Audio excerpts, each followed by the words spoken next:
lebih memperjelasnya lagi, Bapak Ibu, di sini saya mau memberikan beberapa contoh dokumen asesmen awal pembelajaran. Misal yang pertama, di sini ada pemetaan belajar berdasarkan kesiapan, minat, dan profil belajar ya Bapak Ibu. Jadi berdasarkan kesiapan bisa juga dilakukan, ini beberapa strateginya Bapak Ibu. Untuk berdasarkan kesiapan bisa dilakukan diskusi kelas dengan pertanyaan yang berbeda level kesulitannya. Bisa juga dengan tutor sebaya menjelaskan teman yang kesulitan. Tadi yang saya contohkan adalah three before me. Tanyakan kepada 3 orang sebelum bertanya kepada guru. Itu adalah salah satu contoh tutor sebaya, Bapak Ibu. Bisa juga tugas dengan menggunakan RAF atau Role Audience Format Topic yang berbeda level kesulitannya. Bisa juga dengan strategi think, pair, share. Jadi semacam mereka memikirkan dahulu, kemudian tandem dengan temannya, dan saling berbagi apa yang mereka temukan. Bisa juga menggunakan dadu berpikir yang level kesulitan tugasnya berbeda. Jika berdasarkan minat, strategi yang bisa Bapak Ibu terapkan, diskusi kelas dengan pertanyaan yang berbeda sesuai minat peserta didik. Bisa juga dengan tutor sebaya yang memiliki minat yang sama. Bisa juga masih dengan craft, tapi di sini berbeda topik sesuai minat peserta didik.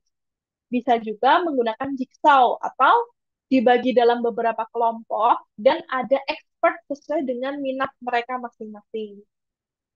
Bisa juga menggunakan dadu berpikir nih Bapak Ibu. Strateginya ini sebenarnya mirip-mirip ya dalam satu baris. Dadu berpikir, tetapi pertanyaannya disesuaikan dengan minat peserta didik.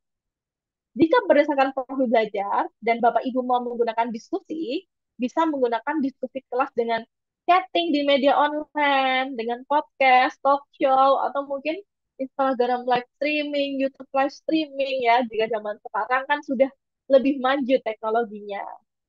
Kemudian jika mau tutor sebaya, bisa juga tutor sebaya di kelompok besar atau kecil, kemudian melalui video, melalui gambar, melalui lagu. Jika menggunakan metode role audience format topik, bisa juga dimainkan dalam role play atau bermain drama.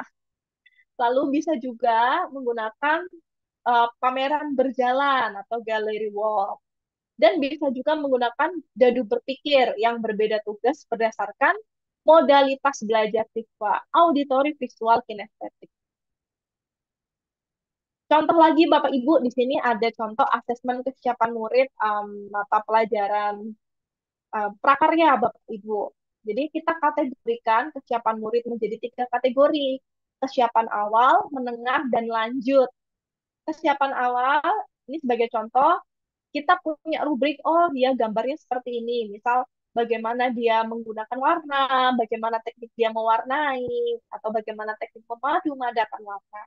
Kesiapan menengah, contohnya seperti yang di tengah hasilnya. Ini contoh hasilnya ya Bapak Ibu. Dan kesiapan lanjut di sini, wah dia sudah memang mahir mengkombinasikan warna dan sebagainya. Tentu hasil-hasil ini berdasarkan dengan rubrik yang dibuatnya Bapak Ibu. Lalu contoh yang ketiga adalah asesmen berdasarkan minat murid.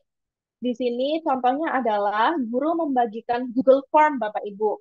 Membagikan Google Form untuk siswa-siswinya yang isi. Atau mungkin jika siswa-siswi Bapak Ibu tidak diperkenalkan membuat handphone, boleh sekali Bapak Ibu membuat sensus ya, menggunakan kertas dan ditanya beberapa pertanyaan. Ada nama, kalau kelas jelas satu kelas pasti sama ya Bapak Ibu. Lalu pertanyaannya mungkin yang pertama adalah apa yang kamu lakukan sampai lupa waktu? Di sini jawaban siswa bermacam-macam Bapak Ibu. Karena siswa kelas 7 ya. Ada yang bermain, main game, bermain HP, ada yang belajar, ada yang bantu ortu di luar sampai lupa waktu. Sebagian besar bermain, sebagian besar menggunakan handphone, ada juga yang tertidur. Ya Bapak Ibu, di sini hasilnya. Lalu, hal apa yang paling menantang yang kamu lakukan? Sebutkan alasannya. Di sini mereka menyebutkan banyak alasannya Bapak Ibu. Yang menantang, ada yang melihat ketinggian, naik roller coaster, main bulu tangkis, dan ini banyak sekali ya. Karena kan jawaban siswa itu beraneka ragam dan memang kita tidak mematok dan memberikan pilihan A, B, C, tidak. Mereka menjawab apa yang ada di dalam benak mereka. Ini contoh asesmen minat murid, Bapak Ibu. Dari sini kita sebenarnya bisa melihat murid kelas saya tentu ini sukanya bermain. Ada yang main game, ada juga yang memang ambisi, suka belajar, ambisius. Ada juga yang memang hobinya adalah tidur. Barangkali dia memang belum tahu minatnya. Dan ini bisa dipraktekkan untuk Bapak Ibu, boleh dipraktekkan di awal tahun ajaran. Bisa juga jika memang sudah berjalan, mau di tengah-tengah tidak masalah. Artinya apa? Untuk kemudian kita mengkreasikan pembelajaran diferensiasi, tidak ada waktu yang terlambat ya Bapak Ibu. Jika mau mulai dari pertemuan esok, boleh juga dicoba. Yang penting adalah perencanaan Bapak Ibu beranilah berencana, beranilah membuat perencanaan dan berani mencoba.